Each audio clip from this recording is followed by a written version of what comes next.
we're going to heading to the cemetery.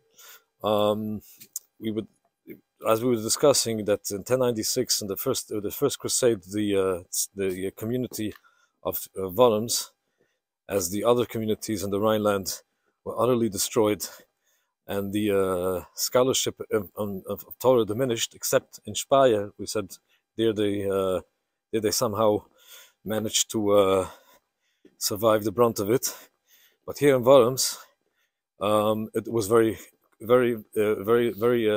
low, and diminished. The learning and the yeshivas diminished very much. The next real known big rabbi was known as the Eliezer ben Yehudah ben Kalonymus, also known as the Rokeach, after his Sefer Rokeach.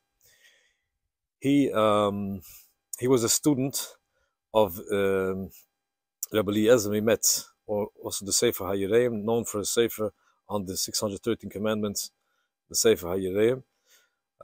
He was a student together with the Rav, which we had discussed also in a different video when we were in Köln.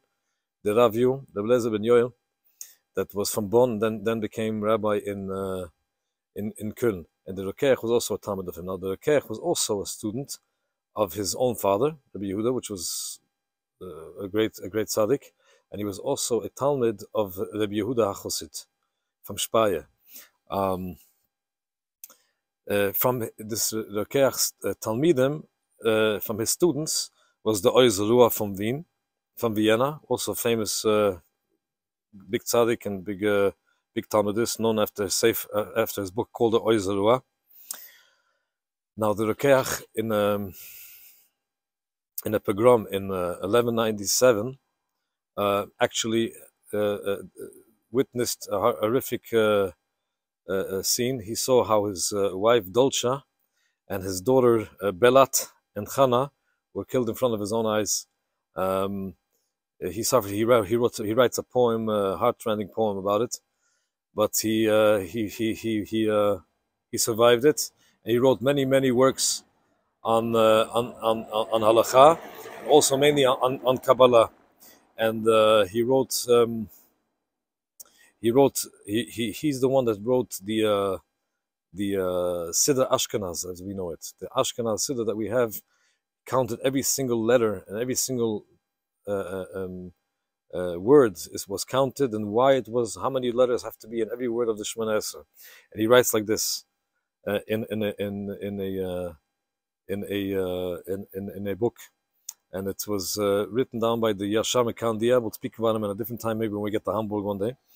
He writes like this: Ani Eliezer Akotan, me Eliezer the small one, Kebalti Tamei Atfilis, I received the reasons and the Asoretic mystical meanings of the prayers from my Avi Moiri, from my father, that's Rabbi Yehudah ben Kalonymus, and also from my rabbi, Rabbeinu Yehudah Hachassid, which he received it from his father, Rabbeinu Shmuel Hachassid HaKodesh, the Holy One, the son of Rabbeinu Kalonymus HaZukan, the son of Rabbi Yitzchak, and they received it rabbi from rabbi, Gaon from Gaon, till Rabbi Moshe ben Kalonymus, that the King Charlemagne brought from Lucca to Mainz. And this Rabbeinu Moshe that was brought from Lucca, he received it from his father Abu Aharon, the son of Rabbeinu Shmuel Hanasi, and they had a chain of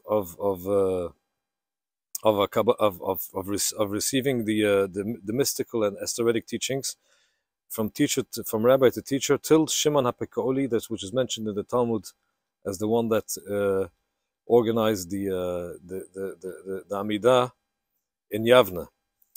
And he says that this was always kept secret. It wasn't taught to the masses, but till Rabbeinu Yehudah Hachassid came, and he taught it to me, and he commanded me to copy it and to write it down and to reveal it secrets to the pious ones of the generation, so they should know exactly how many words and how many words should be in every single blessing in the Amidah. They shouldn't add, they shouldn't take away even one letter, and most definitely not a whole word.